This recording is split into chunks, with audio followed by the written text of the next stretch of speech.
d'habitude, vous voyez bien que parlent au séminaire des orateurs que je connais bien d'autre part, et souvent depuis longtemps, de sorte qu'on peut me soupçonner de partialité, de copinage, de tout ce qu'on veut.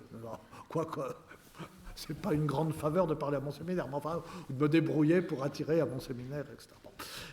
Mais là, aujourd'hui, je suis vierge de tout reproche, et Monsieur Artiaga nous fait le plaisir et l'honneur de parler aujourd'hui. Je lui ai demandé, parce que je l'ai entendu parler une fois avec tellement d'intérêt, et en regardant ce qu'il avait fait, j'ai trouvé que ça convenait tellement bien, c'était tellement en harmonie avec nos préoccupations de cette année, que j'ai pensé que ce serait vraiment dommage de nous priver de l'écouter.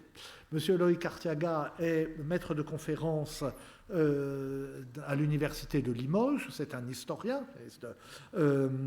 d'histoire contemporaine, mais qui s'est intéressé à la littérature populaire et à l'action, en quelque sorte, auprès du peuple. Et depuis toujours, il avait fait un mémoire de maîtrise à l'époque sur les bibliothèques populaires en Haute-Vienne entre 1865 et 1936. Donc c'est du Limousin, et il a étudié les bibliothèques populaires en Haute-Vienne.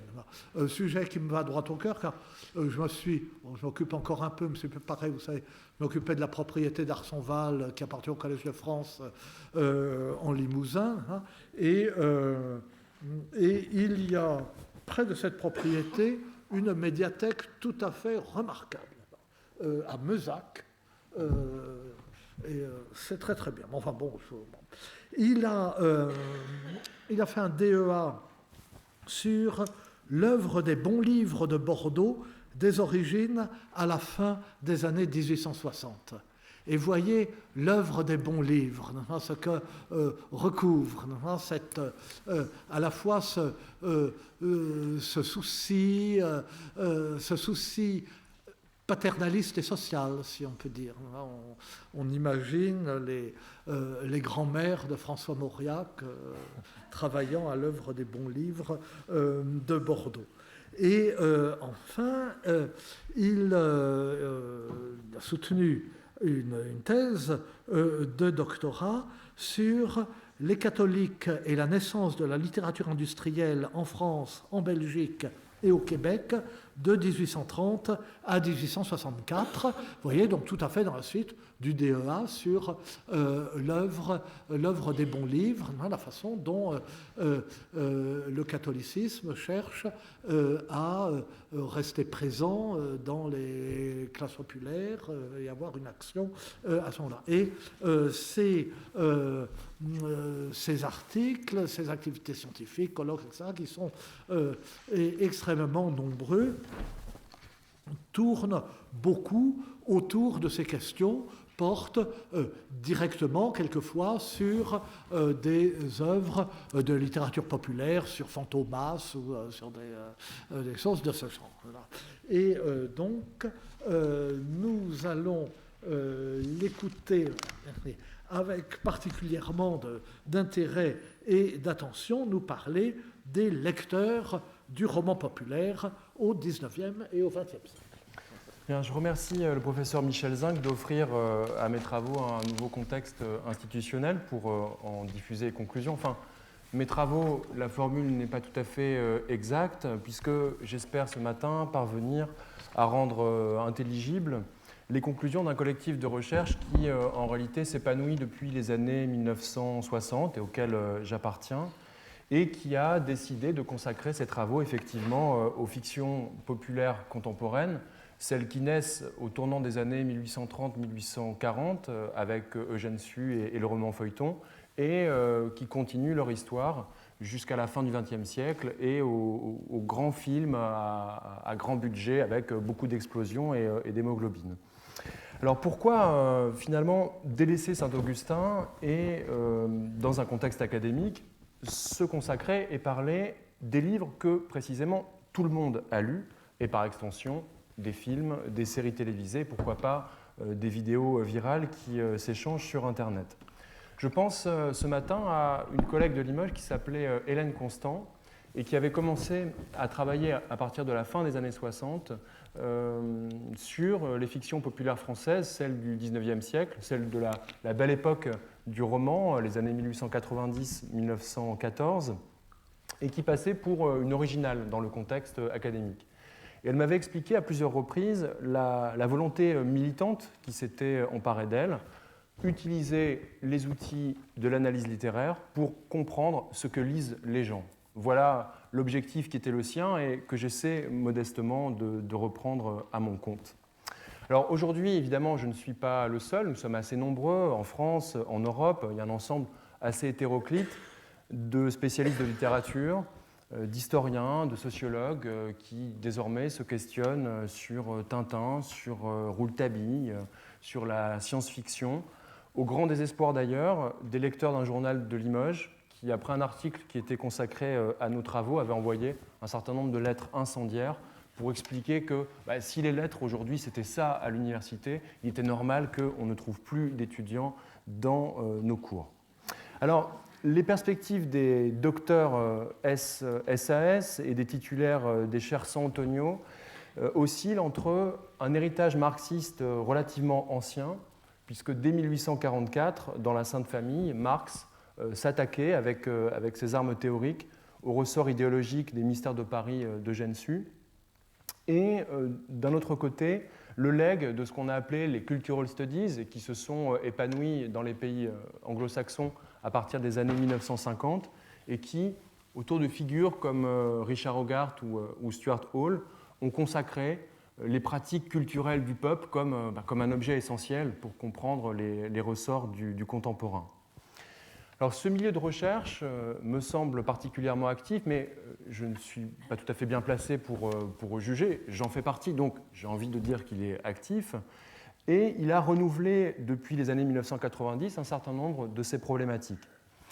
D'abord par une attention beaucoup plus forte à la grande variété des supports de ces productions pour le peuple. Autrement dit, pas simplement le roman, mais aussi l'affiche, mais aussi le journal, qui, on va le voir, joue un rôle central dans l'essor du roman, et puis toutes les formes de cette littérature, la littérature pour la jeunesse, celle qui se destine aux femmes, celle qui est plutôt destinée aux amateurs de sensations fortes, etc., etc.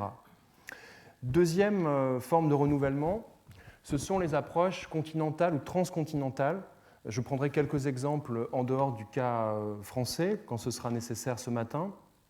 Et cette nouvelle échelle d'analyse a souvent bousculé des cadres trop nationaux de l'approche littéraire et de l'approche historique aussi, de l'époque contemporaine. On travaille beaucoup plus sur des approches qui s'intéressent à l'Europe ou qui s'intéressent aux connexions entre l'Europe et le reste du monde. Enfin, il y a également une réflexion autour du contexte de production de ces romans et de ce qu'on a nommé la culture médiatique. C'est un terme que l'on utilise plutôt pour le XXe siècle et pour la deuxième moitié du XXe siècle. Et un certain nombre d'historiens se sont mis d'accord pour faire naître en réalité cette culture médiatique dès les années 1830-1840. Ça a permis d'évacuer une aporie, celle du terme même de roman populaire. Qu'est-ce que c'est qu'un roman populaire ? C'est un roman qui parle du peuple, un roman qui vient du peuple, un roman qui se destine au peuple. Vous voyez que la définition finalement est complexe. Donc les historiens ont retenu ce terme, culture médiatique, extrêmement englobant et qui comprend finalement tout ce qui ne relève pas de la culture traditionnelle, tout ce qui ne relève pas de la culture savante et toutes les créations qui sont en fusion avec leur support. On verra que c'est une culture marchandise dont je vais vous parler ce matin, et cette question de la matérialité du support est essentielle pour comprendre les grandes ruptures culturelles qui s'amorcent au XIXe siècle. Il y a peut-être aussi la volonté de dessiner une histoire sociale de ces nouvelles formes culturelles, une histoire populaire, que je tenterai de vous exposer ce matin. Parler et étudier donc des livres que tout le monde a lus eh bien, nous pousserait peut-être à produire une autre histoire de la littérature, une contre-histoire, comme on aimait à le dire dans les années 1960, ou plus modestement, à s'interroger sur les mécanismes de ce que Franco Moretti appelle le grand massacre de l'histoire littéraire, ce grand massacre qui fait qu'on ne s'intéresse finalement qu'à un pourcentage très réduit des productions culturelles du passé. Moretti dit 1%, 2%, peut-être un peu plus, mais c'est vrai que quand on regarde ce que l'on a retenu de l'histoire littéraire du début du XXe siècle et que l'on regarde le nombre d'ouvrages produits, entre 10 et 11 000 pour l'année 1913 par exemple, on est frappé d'un décalage qui est un décalage ahurissant, en tout cas si on entend comprendre la société qui a produit ces textes. Il s'agit aussi de s'intéresser, eh bien, comme je le ferai ce matin, à la lecture, au plaisir qu'elle peut susciter, à son inscription dans les imaginaires sociaux, à la façon dont elle peut négocier avec ces imaginaires sociaux et tenter l'impossible, une histoire littéraire qui se jouerait hors les livres et hors les pages. Alors il m'a semblé utile ce matin, avant de parler de ces romans populaires contemporains, d'expliquer en premier lieu le repli de formes plus anciennes, destinées à une circulation large. Les romans ne sont pas les premières formes culturelles à circuler de façon très large. Je me suis dit qu'un public comme celui du professeur Michel Zinc était peut-être plus intéressé par des formes plus anciennes que celles sur lesquelles je travaille. Donc je suis allé aussi loin que je pouvais. Malheureusement, je ne peux pas aller jusqu'au Moyen-Âge. Il me faut l'invention de l'imprimerie pour pouvoir discuter de choses sérieusement. Vous êtes là pour parler d'autre chose, justement. Le Moyen-Âge, je m'en charge. D'accord, bon, bah, je vais parler de ce qui disparaît juste avant l'apparition des formes qui m'intéressent. Je pense ici à la littérature de colportage. Ce détour va aussi me permettre de vous donner quelques repères chronologiques pour cerner la vitesse des transformations qui s'opèrent dans le monde de la culture au XIXe siècle. Alors le colportage existe évidemment avant la littérature de colportage, puisqu'il existe avant l'invention de l'imprimerie, mais à l'échelle européenne, on constate qu'à la fin de l'époque moderne, on peut acheter par les réseaux du colportage, dans les régions de langue allemande des Volksbücher, des Skallingtryck en Suède, des Lubbock en Russie, des Pliegos en Espagne, des Chapbooks en Angleterre, autrement dit de la littérature de colportage. C'est une littérature qui est essentiellement composée d'un canon très stable de textes anciens. En France, les contes de Perrault, Geneviève de Brabant, Télémaque de Fénelon. Et le déclin de ces imprimés populaires, diffusés par les colporteurs, s'amorce en Angleterre dès le XVIIIe siècle et il est acquis en France au XIXe. Il sera plus tardif pour d'autres pays, je pense à l'Espagne notamment, où ces formes continueront à être distribuées dans le premier XXe siècle, ou au Brésil, où la littérature de Cordel sera un vecteur pour beaucoup de romanciers français. Alors, comme lorsque disparaissent des grandes espèces en histoire naturelle, on s'interroge sur pourquoi les dinosaures disparaissent il y a 65 millions d'années, pourquoi l'homme de Néandertal disparaît il y a 30 000 ans, pourquoi le colportage disparaît-il au XIXe siècle. Alors, on peut proposer trois hypothèses. La première, c'est l'extension de la société industrielle. Vous avez remarqué les bornes que j'ai fixées, et vous voyez bien qu'elles correspondent aux avancées de cette société nouvelle, qui va gagner de nouveaux secteurs et qui va aller jusqu'à s'emparer de la culture. En second lieu, on peut estimer que la concurrence de formes nouvelles, le journal, le feuilleton, avec lesquels le colportage est en concurrence, eh bien, mine le public du colportage. Et puis enfin, on constate un jeu de pression de la part des États-nations, ces États modernes, qui vont, en quelques années, réussir à assécher par la loi, par des modalités de contrôle qui sont nouvelles, ces circuits du colportage. L'exemple type, c'est la création en 1852 de la commission de colportage que décide le Second Empire, qui force ces formes qui se diffusent et qui circulent à travers l'Europe à une estampille et un contrôle à chaque fois qu'elles rentrent sur un nouveau territoire. Autrement dit, s'il s'agissait de tuer le colportage, c'était la mesure parfaite. Et ça fonctionne. Début des années 1840, 10 millions d'ouvrages qui sont diffusés par les réseaux du colportage en France. Fin des années 1850, 1 million. et puis la forme finira par disparaître. En réalité, ces trois hypothèses se superposent. Et je vais les rassembler dans une même phrase. L'avènement de la société industrielle, soutenue par les États-nations, favorise l'essor d'une culture marchandise nouvelle. En effet, il ne faut pas se méprendre sur la nature du contrôle qui est exercé sur le colportage, puisque dans le même temps, on constate l'instauration progressive et très inégale de la liberté de la presse en Europe, souvent inscrite dans le marbre des monarchies constitutionnelles, et l'abandon de formes plus anciennes de contrôle, notamment de contrôle préalable, délégué à l'Église. C'est la fin de l'Inquisition au Portugal en 1822 et en 1834 en Espagne. La domination moderne des romans va donc s'accompagner de nouvelles formes d'encadrement, et ici, c'est un encadrement supranational qui va fixer les conditions de la circulation et qui est parachevé en 1886 par un document qui est extrêmement important, qui passe souvent inaperçu dans l'histoire littéraire. C'est la signature de la Convention internationale de la propriété littéraire et artistique. Pourquoi elle est importante, cette convention ? Parce qu'elle permet au roman de circuler au-delà de ses frontières nationales, alors que l'histoire littéraire a souvent perçu le cadre national comme le cadre premier. Et puis surtout, elle est bâtie sur un modèle qui est très intéressant par rapport aux perspectives que je dessine, c'est celui de la Convention de Paris de 1883 sur la propriété industrielle.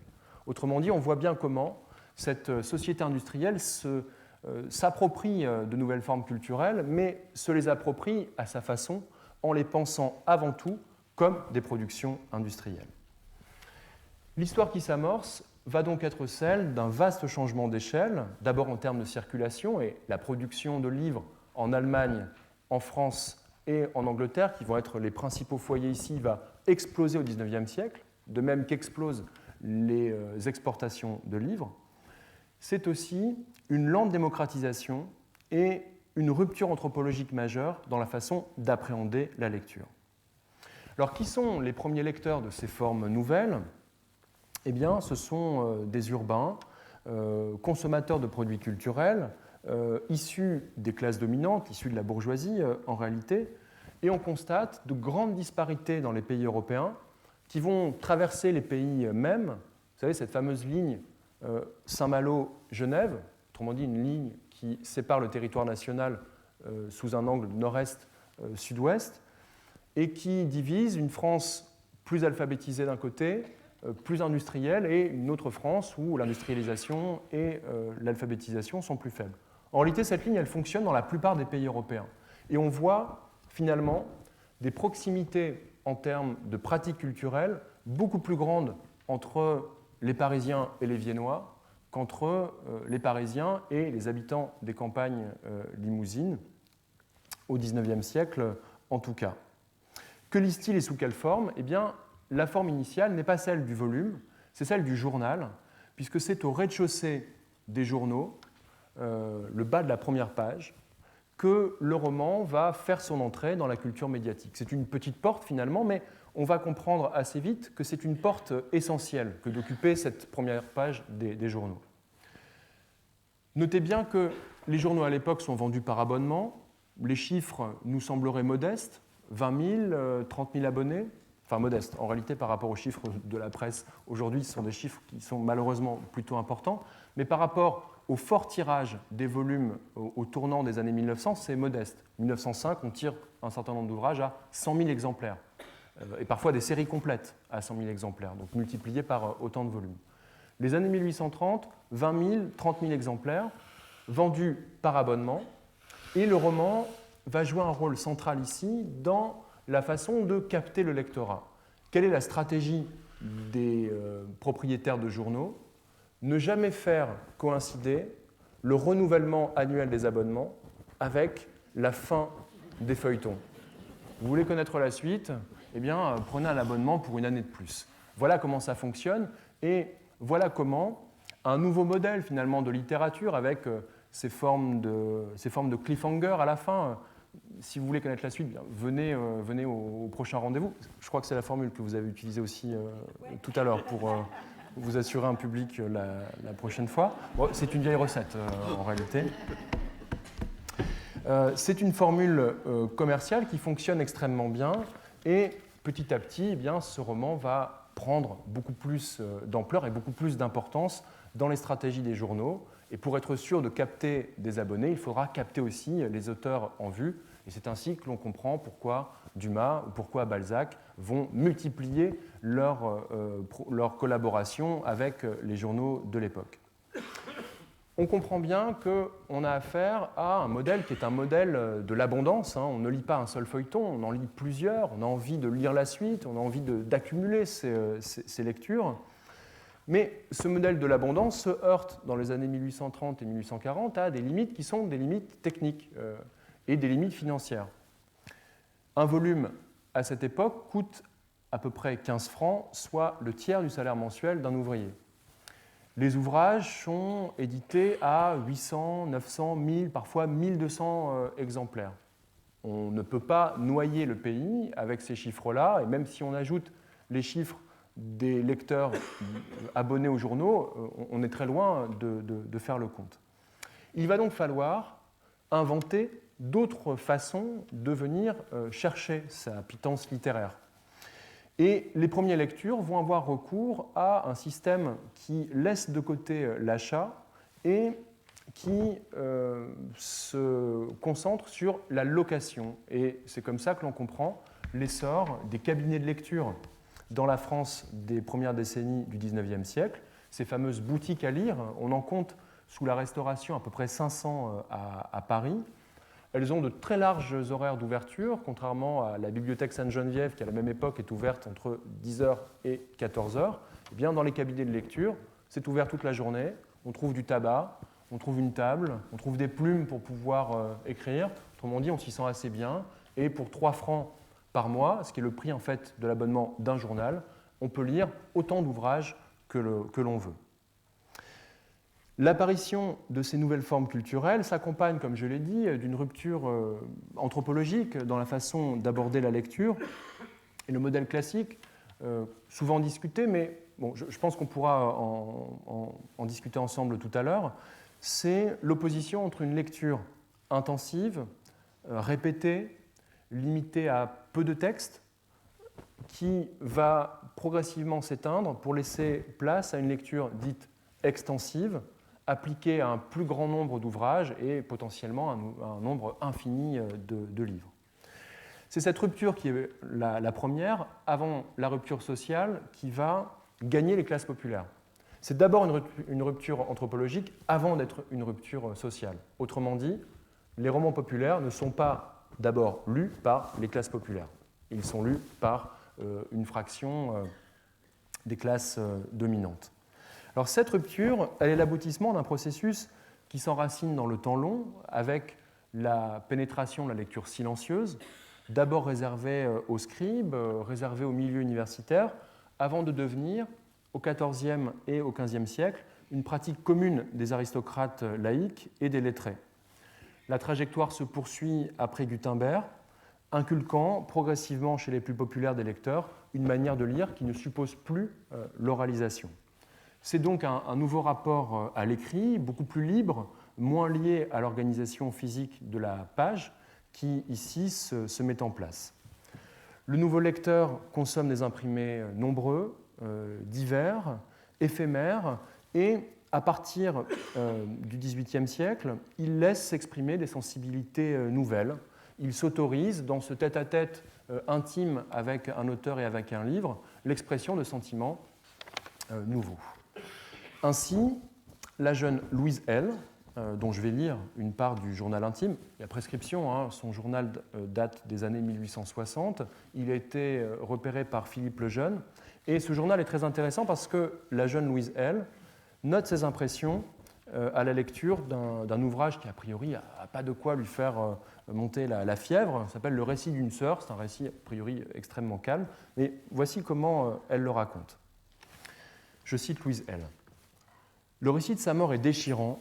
J'ai pleuré en lisant ce cri de douleur suprême. » Elle cite ici le livre. « Je meurs et nous aurions été si heureux.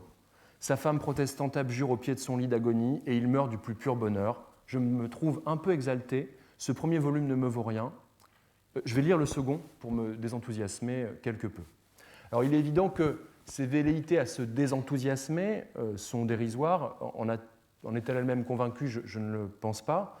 Et il faut sans doute lire cette dernière formule comme une antiphrase. Donc ces velléités pèsent peu face, on le comprend ici, à la volonté à lire la suite, à se projeter en fait dans une lecture qui ne se limitera pas à l'ouvrage qu'elle vient de consommer, mais qui va être une suite potentiellement ininterrompue de lecture. Elle se répand en larmes en lisant la suite, mais elle n'est pas pour autant sous l'emprise de ces lectures, et on voit apparaître au fil des pages une forme de distance par rapport aux sentiments qu'elle exprime, lorsqu'elle écrit notamment à propos de ses émois livresques qu'elle, je cite, pleure des douleurs imaginaires, ou quand elle juge étrange une orientation qui est choisie par l'auteur.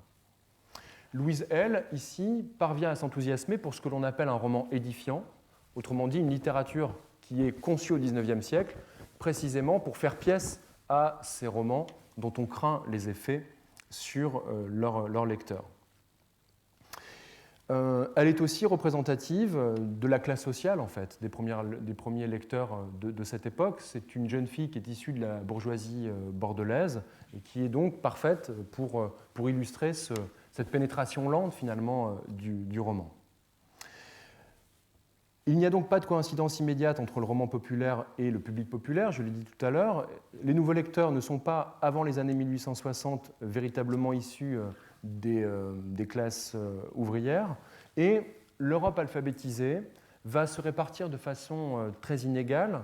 Vers 1870, elle ne concerne que 32% de la population italienne, 15% des Russes, 30% des Espagnols, contre 76% des Anglais, 69% des Français, 81% des Néerlandais.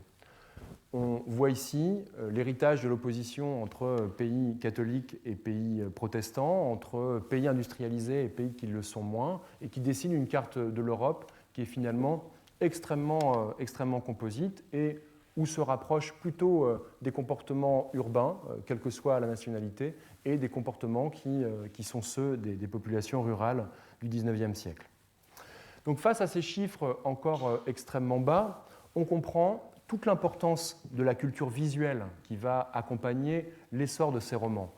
Ces romans seront toujours diffusés avec des couvertures, enfin toujours non, à la fin en tout cas du XIXe siècle, diffusés avec des couvertures qui sont là pour venir appeler le lecteur, qui donnent une partie de ce qu'il y a à l'intérieur.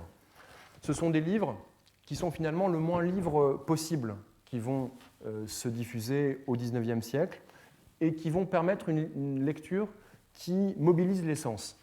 D'abord le toucher, le goût, l'odorat, avec un papier qui est extrêmement reconnaissable. C'est une lecture forcément plus charnelle, puisque l'ouvrage va être plus petit que d'autres formes d'imprimé, donc on peut s'emparer de cet ouvrage, et puis surtout il coûte moins cher, donc voilà, l'abîmer n'est pas très grave. C'est aussi une lecture qui mobilise d'une certaine façon l'ouïe, avec une littérature qui est extrêmement oralisée.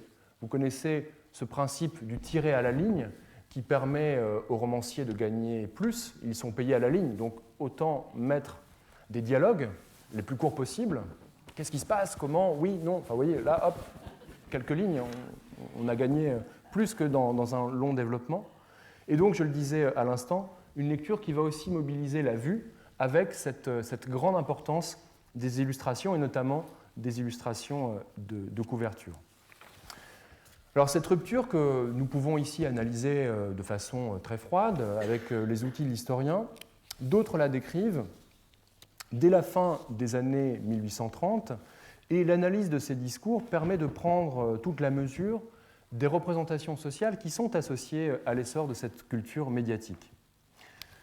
Sainte-Beuve produit ainsi en 1839 un texte qui restera à la postérité puisqu'il s'intitule « De la littérature industrielle ». Voilà, le mot est lâché par Sainte-Beuve, ce n'est pas de la littérature, c'est de l'industrie en réalité.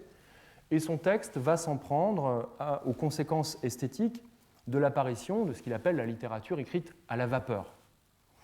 Mais sous la monarchie de Juillet et sous l'Empire, à la Chambre des députés, dans ce que l'on peut appeler la presse officielle, je pense au journal des débats, et dans les églises, surtout dans les églises, lors des prêches, la question de cette nouvelle littérature devient une question moins littéraire qu'une question politique.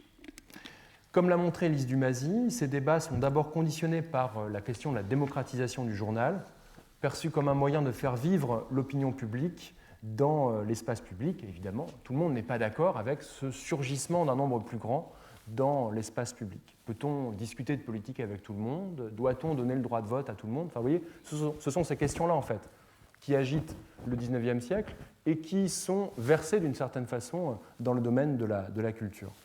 Alors, je voudrais que vous vous reportiez à l'exemplier et au premier extrait que j'ai choisi, qui paraît dans le Journal des débats. Un Journal des débats qui a une position parfois difficile à tenir, puisque à la fois on va y critiquer l'essor du roman feuilleton, mais en même temps, pour garder des abonnés, on va aussi accueillir le roman feuilleton.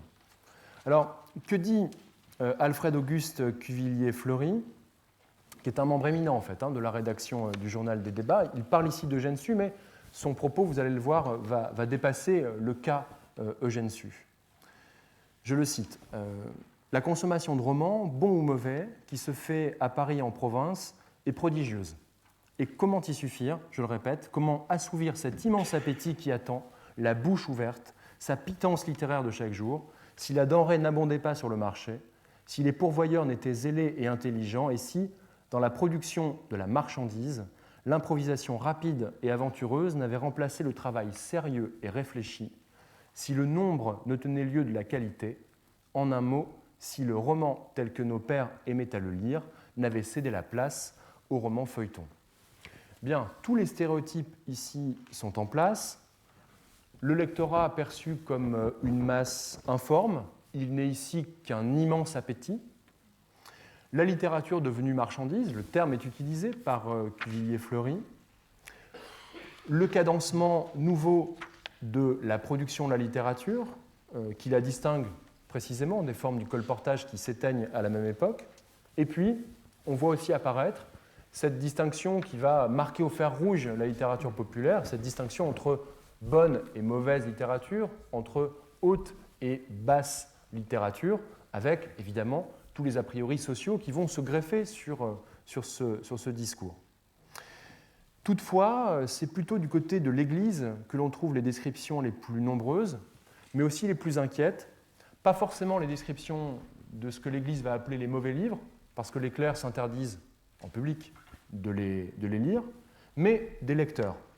Alors, le thème de la dangerosité des lectures n'est pas un thème nouveau pour l'Église catholique. En réalité, avant même la Révolution française, on voit un certain nombre d'essais qui sont consacrés à la question sur la dangerosité du roman. Il y a un livre célèbre qui s'appelle l'Anti-roman, voilà, tout est dit dans le titre. Mais évidemment, après la Révolution française et avec l'essor de ces nouvelles formes littéraires, on voit l'Église qui se sent en concurrence face à des romanciers qui entendent dire le monde, eux aussi, qui entendent donc exercer un magistère qui va être en concurrence avec celui de l'Église.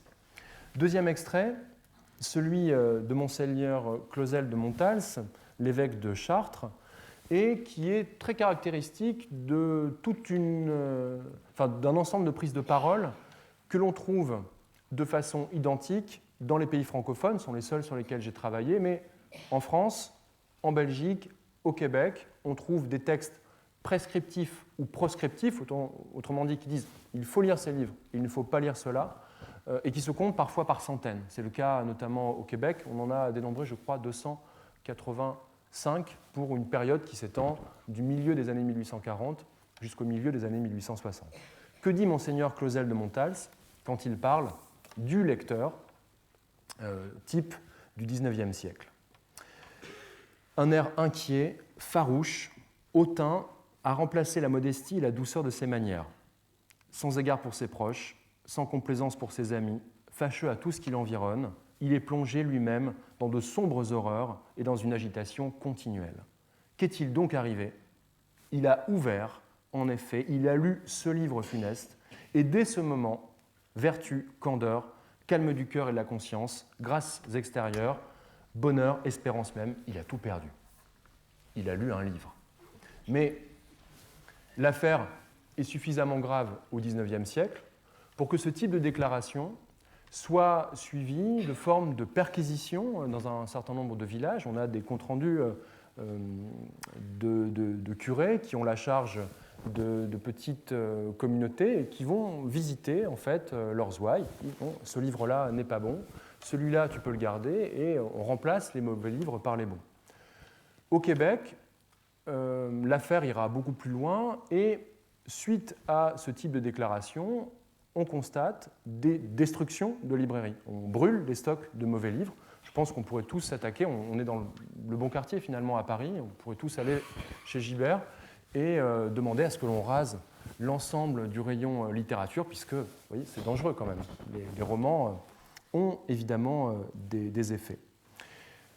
Donc au-delà de ces cas, ces représentations totalement apocalyptiques vont légitimer une action militante, même époque, 1840-1860, de la part de l'Église, qui va mettre en place un certain nombre de bibliothèques qui, elles, vont diffuser ce que l'Église considère comme des bons livres. On va également mettre à contribution l'index des livres interdits, qui a priori n'a rien à voir avec la littérature, mais qui va, au XIXe siècle, condamner l'ensemble des lettres françaises. Et un certain nombre de groupes de pression, c'est vrai des catholiques en France, mais c'est vrai aussi d'un certain nombre de groupes de pression anglicans en Angleterre, vont exercer une forme de lobbying auprès des pouvoirs publics pour limiter la diffusion des ouvrages dans un certain nombre de pays, parfois en faisant le coup de poing. C'est le cas de l'abbé Bethléem, auquel Jean-Yves Mollier a consacré un très bel ouvrage cette année, qui, en 1920-1921, décide, sur les boulevards parisiens, d'aller déchirer lui-même les journaux qu'il juge impies pour forcer les pouvoirs publics à se positionner. Il n'attend qu'une chose, c'est être arrêté et être jugé, parce qu'il veut faire émerger le débat. Vous comprenez donc que c'est une représentation très bovariste, en réalité, du lecteur qui domine à cette époque.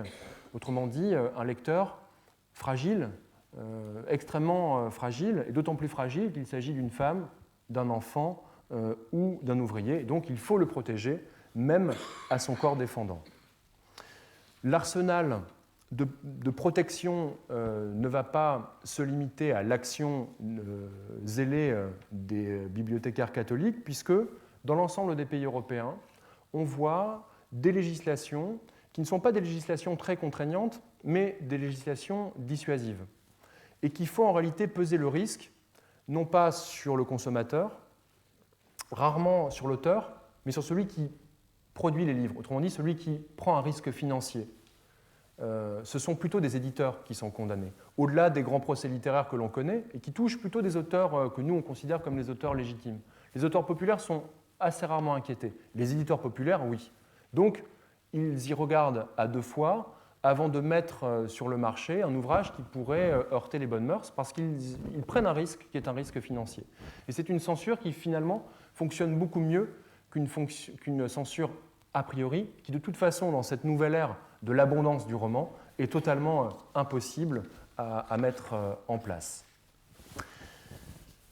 Alors, dans ce contexte de liberté et de contraintes nouvelles, d'abondance sous surveillance, une surveillance un peu imparfaite, dans ce contexte d'une littérature devenue marchandise, cas de singulier, l'expérience de la lecture en régime médiatique, et notamment au XIXe siècle.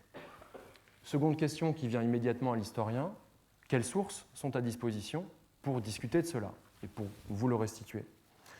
En réalité, la lecture est une activité silencieuse et les lecteurs laissent évidemment peu de traces. On trouve les archives des bibliothèques, elles vont donner peu de choses, des registres de lecteurs, parfois les registres avec le nombre de prêts, donc on peut savoir qui emprunte quoi, mais c'est extrêmement rare en réalité. Des manuels de bibliothéconomie qui fleurissent autour des années 1830-1840 et qui vont avoir quelques pages dédiées à la description des lecteurs populaires, mais c'est une source externe.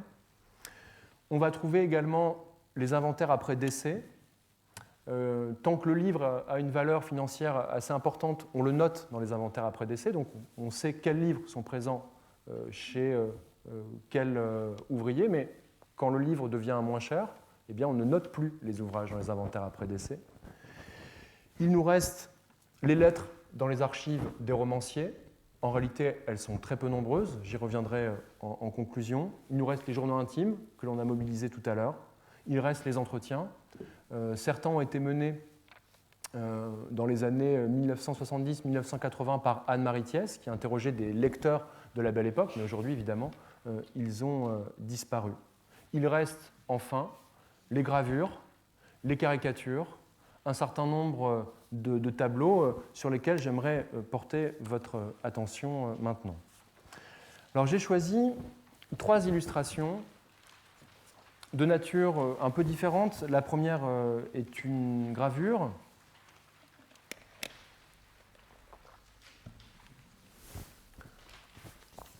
Les 2 suivantes sont des peintures impressionnistes, Degas et Renoir, et tout illustre des scènes de lecture.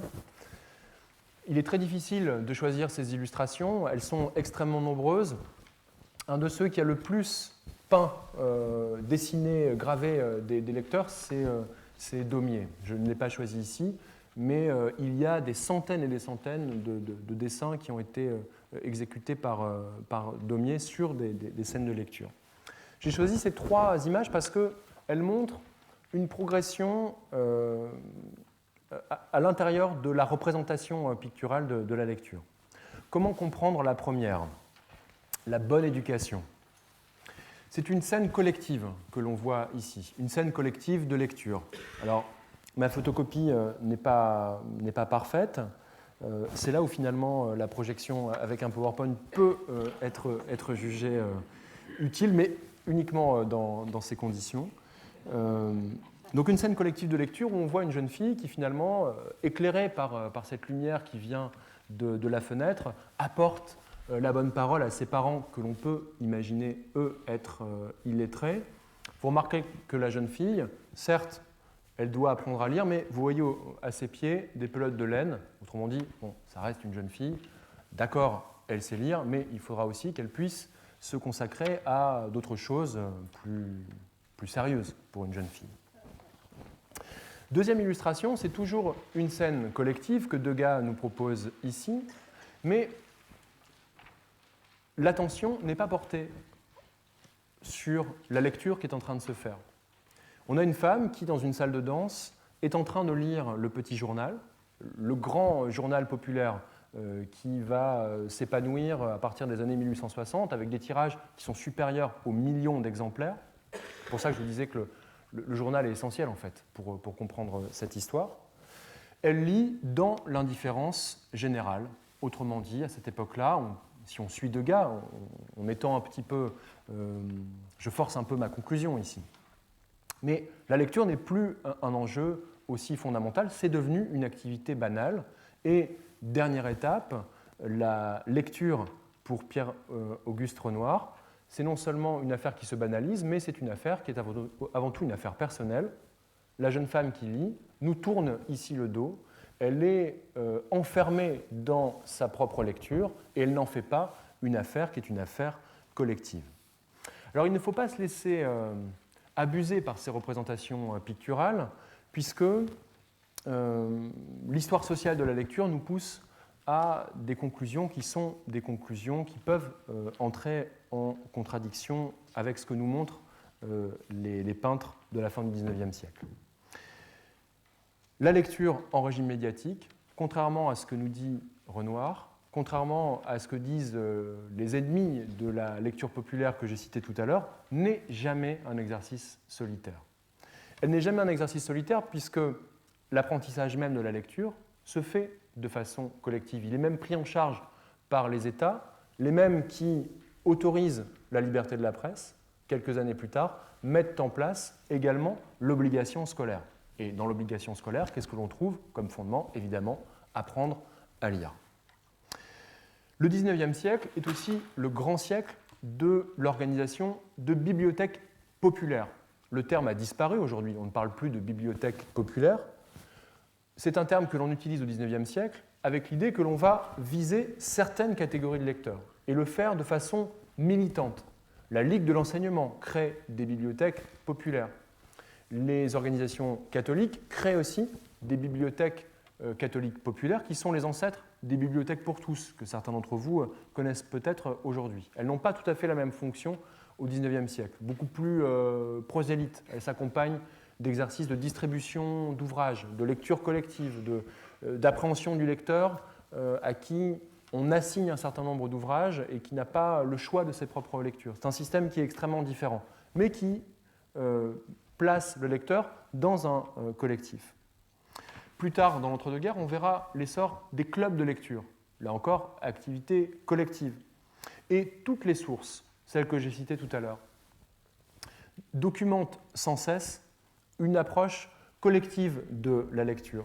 Dans les journaux des jeunes filles que j'ai cités tout à l'heure, que trouve-t-on ? Eh bien, on trouve les indices des personnes qui vont échanger les livres, avec qui on va discuter des ouvrages. Et parfois, en prenant à revers la prescription qui va être donnée par telle ou telle autorité. Des livres plutôt interdits aux jeunes filles, eh bien, par l'entremise d'un frère, d'un cousin, d'une mère qui va vouloir ouvrir l'esprit de sa fille, on va les retrouver entre les mains de cette jeune fille. Les sources témoignent aussi d'échanges extrêmement nombreux autour des lectures, dans les trains, dans les rues, dans les librairies, dans les ateliers, où parfois les ouvriers mettent en place des lectures collectives. C'est le cas notamment d'ouvriers britanniques ou d'ouvriers de la porcelaine. Je citais Limoges tout à l'heure, j'y reviens. L'aristocratie du monde ouvrier se paie des lecteurs pour qu'on leur fasse la lecture à l'atelier. Là encore, ouvrage, manière collective d'appréhender la littérature. Achat collectif également de la littérature. Lorsque Adèle Hugo décrit à son mari le lancement des Misérables, eh bien, elle décrit des ouvriers qui se cotisent à raison de 20 sous chacun pour acquérir les volumes.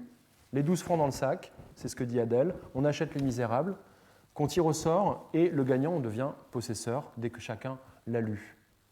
Échange également avec les auteurs mêmes et on trouve à la Bibliothèque de Paris des lettres assez intéressantes envoyées à Eugène Sue de lecteurs qui disent j'ai une suggestion pour votre personnage, je crois qu'il devrait plutôt choisir telle voie, plutôt. Enfin, vous voyez, donc le lecteur n'est jamais totalement isolé. Donc le risque dont témoignent ici les exemples que nous avons lus renvoie à d'autres peurs, d'une certaine façon. Surtout, on remarque la très grande diversité des lecteurs de fiction populaire. D'abord parce que les éditeurs vont inventer sans cesse de nouvelles catégories de lecteurs. On commence à la Belle Époque à faire une distinction très nette entre la lecture, les ouvrages pour les femmes, pour les hommes, pour les jeunes. Vous savez qu'aujourd'hui, il y a de la littérature pour adolescents, etc. etc. On peut scinder de cette façon le lectorat et donc multiplier les appartenances sociales auxquelles les lecteurs vont eux-mêmes souscrire et vont s'inscrire avec cette appartenance sociale dans la culture médiatique. Et puis enfin, on trouve des lecteurs qu'on n'imaginait pas dans cette culture médiatique. Les surréalistes, par exemple. Que lisent les surréalistes à l'été 1914 ? Comme tout le monde, ils lisent Fantomas. Et Apollinaire écrira dans le Mercure de France, le 16 janvier 1914, la lecture des romans populaires d'imagination et d'aventure est une occupation poétique du plus haut intérêt. Pourquoi ? Parce que cette littérature, d'une certaine façon pour les surréalistes, vient renverser les codes habituels et leur donne une nouvelle façon d'appréhender un champ littéraire qu'ils trouvent trop figé. C'est révolutionnaire de dire ça en 1914. C'est évidemment une provocation. Mais on peut voir des lignes de fuite dans le monde des arts, je pense notamment au pop art, avec cette utilisation finalement de formes très populaires pour les transformer en autre chose. Il y a également des lecteurs professionnels, ceux qui critiquent. Il y a également les censeurs, je pense aux censeurs de l'index Librorum Prohibitorum, qui sont bien obligés de lire les romans qu'ils condamnent. Donc autrement dit, on a une variété extrêmement grande de lecteurs, pas forcément là où on les attend, et qui donnent un tableau beaucoup plus varié, beaucoup plus changeant que les représentations des impressionnistes. Michel Zinc, dans nos échanges électroniques préalables à cette séance, m'avait demandé de réfléchir à ce que les lecteurs représentaient pour les romanciers du XIXe siècle. J'avoue qu'à travers les archives que j'ai pu dépouiller, elles me semblent modestes à l'échelle du phénomène. J'ai travaillé sur quelques auteurs, sur quelques sociétés d'auteurs, mais finalement, quand on voit la masse de la production, c'est peu de choses. Mais j'ai l'impression que ces lecteurs, souvent, représentent peu de choses. Quelques lettres conservées, en réalité plutôt dans les périodes de creux, comme si les auteurs cherchaient à se donner du courage et au moment où ils vendent un petit peu moins, garder les lettres de soutien qui le retiennent. Marcel Alain, par exemple, l'auteur de la série des Fantomas, finit par s'étonner à la fin de sa vie d'avoir face à lui des lecteurs, je le cite, pas populaires du tout. Il est vrai que ses ouvrages dans les années 50 ne sont plus tirés à 100 000 exemplaires, mais à 5 000. Les lecteurs du roman populaire dans les années 50 et 60 sont déjà des gens qui peuvent les lire au second degré, qui voient un autre intérêt ou qui décident d'en faire une étude académique comme j'ai pu le faire. Délibérément, j'ai peu parlé des auteurs populaires ou des caractéristiques esthétiques de leurs œuvres. Je suis historien, d'autres le feraient bien mieux que moi. Et je dois avouer que la perspective que j'ai choisie tend à écraser une périodisation du XIXe siècle qui en réalité est beaucoup plus fine s'agissant de la culture de masse. Il y a de grandes différences entre les années 1830 et la fin du XIXe siècle. Bon, il reste donc beaucoup de questions en suspens sur lesquelles je vous invite à revenir au moment des questions qui peut s'ouvrir désormais. Merci.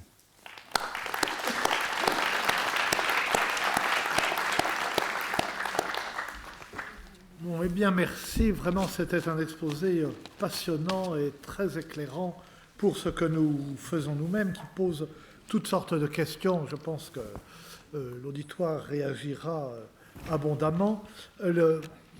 Un mot d'abord. Tout au long, nous avons vu l'ambiguïté de la notion de populaire et de ce que peut être un ouvrage populaire et un lectorat populaire. Depuis le début, parce que la littérature de colportage en France, au moment à sa grande époque, vous dit ce sont les contes de Perrault, Geneviève de Brabant, Télémaque. Les contes de Perrault, ce n'est pas de la littérature populaire au xème degré. Télémaque, ce n'en est pas du tout.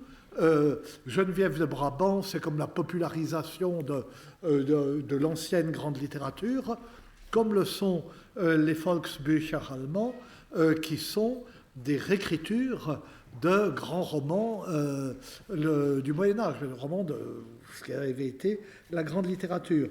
Et vous nous l'avez dit plusieurs fois que cette remarque, d'ailleurs, quelque chose d'extraordinairement important, à quoi je n'avais jamais pensé, mais qui éclaire, me semble-t-il, toute l'évolution de la littérature, c'est ce que vous avez appelé le remplacement de la lecture intensive par la lecture extensive.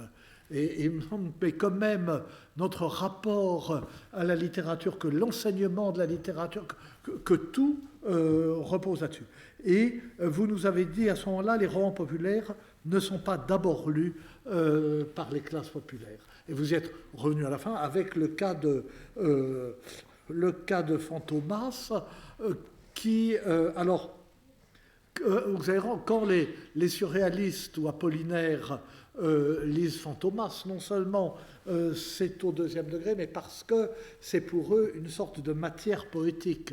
Et on le voit bien, par exemple, chez Max Jacob, qui a toute une série de poèmes qui sont comme des pastiches de début, pastiches de ce genre de roman. Il y en a même plusieurs où Fantomas intervient.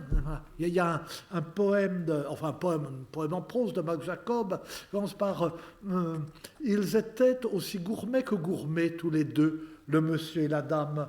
Lorsque le chef vint leur demander « Monsieur et madame sont-ils satisfaits ?»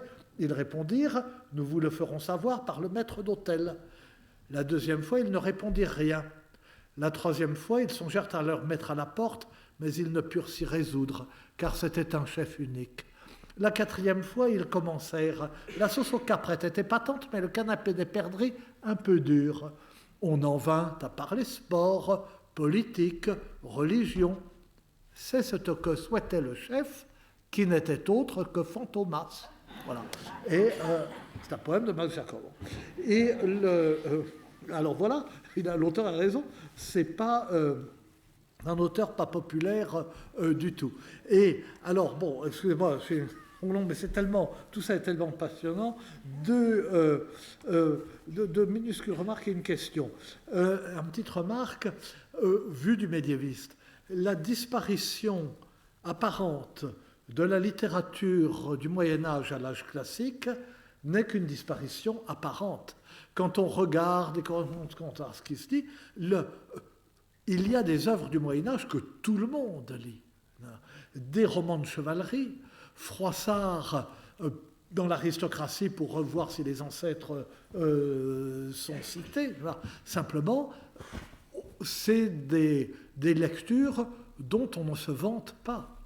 Puisqu'on ne se vante pas. Même dans le repas ridicule de Boileau, j'ai trouvé d'abord pour toute connaissance de nobles campagnards, grands lecteurs de romans, qui m'ont dit tout Cyrus dans leurs longs compliments. Cyrus n'est pas un roman médiéval, c'est un roman contemporain, mais le manque d'éducation, c'est de parler de Cyrus et pas d'auteur plus relevé dans un déjeuner en ville. Et deuxièmement, pour la gravure de Greuze, la bonne éducation, c'est vraiment intéressant, enfin d'après le dessin de Greuze et repris, en fait, peut-être très short, il me semble que ce qui nous induit en erreur, c'est que la bonne éducation renvoie pour nous aux bonnes manières. Et là, c'est l'éducation, c'est ce que l'éducation a de bon, qui est que la jeune fille peut faire qui elle a appris à lire, peut faire la lecture à ses parents illettrés. C'est la scène, ils ne sont peut-être pas illettrés, qu'on a dans Le Chevalier au Lion de Chrétien III en 178, où dans le jardin, la jeune fille lit un roman à ses parents ou l'avant vu. Alors la question, c'était comment faut-il situer là-dedans la loi contre le roman feuilleton. Je ne sais plus si c'est la loi Salvandi ou Fourtou qui interdit de publier dans les journaux des romans feuilletons et qui est le point de départ d'Angélique de Nerval qui joue là-dessus, le fait qu'il faut qu'il écrive un roman historique. On avait le droit de continuer à publier des romans historiques, hein, parce que seuls les romans historiques peuvent être sauvés parce qu'ils enseignent l'histoire, comme dit Flaubert, qui doit se référer à quelque chose comme ça, c'est le dictionnaire des idées reçues. Enfin, bref, quid de cette loi? Alors, cette loi, ce n'est pas une loi d'interdiction, en réalité, c'est une loi qui impose une forme de taxe sur les journaux qui vont utiliser le feuilleton. Donc, ça va en renchérir le coût. L'idée est simplement d'en freiner la diffusion dans l'espace social. C'est-à-dire, il faudra payer un peu plus cher pour avoir les journaux. Il y a une grande crainte autour de 1848 avec l'apparition d'un seul coup de formes beaucoup moins chères de romans, les romans à 4 sous, que ça échappe et que d'un seul coup les lecteurs se multiplient. Donc on canalise par le timbre. Très souvent, les modalités de contrôle de la circulation des fictions au XIXe siècle ne fonctionnent pas par l'interdiction. Elles fonctionnent par des formes de canalisation. C'est impossible d'interdire. Quand un livre est interdit en France, il va immédiatement être imprimé en Belgique. Il va circuler. C'est une circulation qui va échapper au circuit marchand, puisque par définition, elle est interdite. Donc, il n'y aura pas de taxe. Alors, vous voyez, il y a tout ce système marchand qui est mis en danger par le principe même de l'interdiction. Donc, on n'interdit pas, mais on essaie de canaliser. L'essor des bibliothèques sert finalement à la même chose, bibliothèque populaire, donc on sait quel public on va cibler, et les bibliothécaires vont prescrire des ouvrages. C'est comme ça que ça fonctionne au milieu du XIXe siècle. Une jeune fille aura tel type de lecture, un homme éclairé aura droit à tel type d'ouvrage, etc., etc. Et oui, alors donc, on ne pouvait plus... Je reviens, moi je connaissais ça que par Nerval. Donc, si un journal publiait un texte historique ou un ouvrage historique, il n'était pas taxé. Donc, enfin, ce que Nerval dit, c'est que je ne peux plus caser de romans à cause de cette loi. Donc, je vais à la Bibliothèque nationale et j'essaye de me renseigner sur l'abbé de Bucquoy ou je ne sais pas quoi, pour que ce soit historique et que je puisse le publier. Il doit penser pouvoir passer entre... Voilà, c'est ça, contourner la loi poissons, de cette façon. ouais, je c'est pense. ce qu'on comprend. Et il finit toujours par raconter comment il se promène dans le Valois, parce que pour lui, que ce soit de la littérature, que ce soit de l'histoire, ça consiste toujours à se promener dans le Valois. Bon, mais enfin, je suis trop bavard et il y a sûrement des questions.